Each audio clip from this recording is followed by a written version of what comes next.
This presentation is Team 6's submission for Survey Project Part F.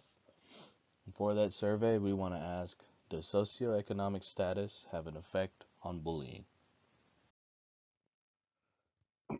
Bullying represents a concerning issue we have today in the United States due to its damaging impact it has on children's mental health and self-esteem. When bullying occurs, it hurts, intimidates, humiliates, undermines, or excludes an individual or group.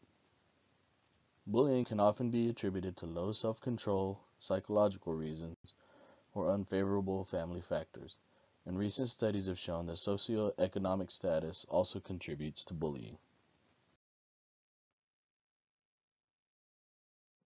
Within the past decade, there has been a lot of concentration on bullying regarding victims, but not a lot of focus on which demographics tend to have the most bullies.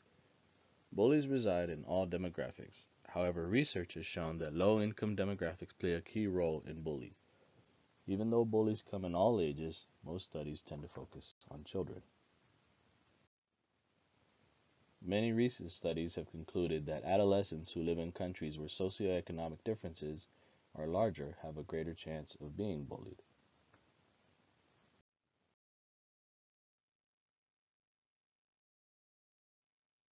Children's health is also often affected by bullying. Further studies could help benefit families by identifying what demographics where bullies are most likely to reside. Our hypothesis is that lower household income demographics tend to produce more bullying than higher household incomes. And for this study, we used variables such as family, demographics, and age.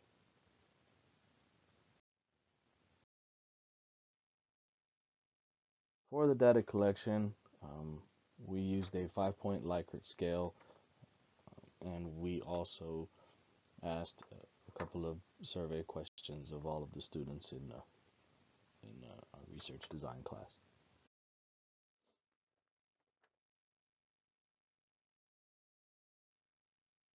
The data we collected was analyzed using a bivariate analysis table to explore the differences in agreement between household income ranges.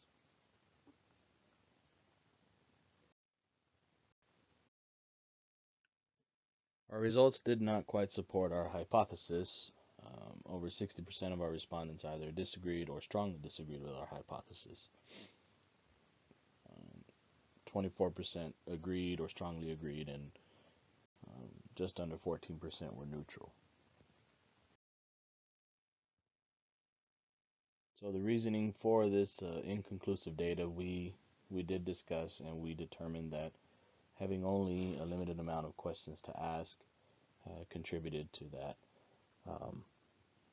And then we felt like maybe we had possibly loaded the questions with too much information. Like we had the potential to break those questions down into more questions with like a lead and the subsequent follow-up questions.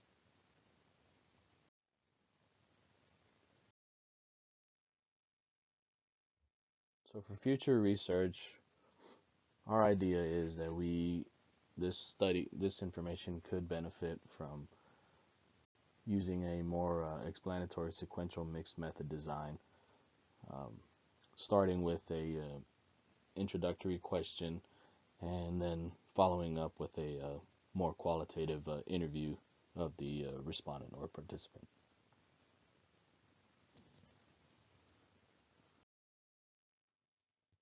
In conclusion, we determined as a group that further research is definitely needed to identify the background of bullying and to identify our respondents' attitudes towards bullying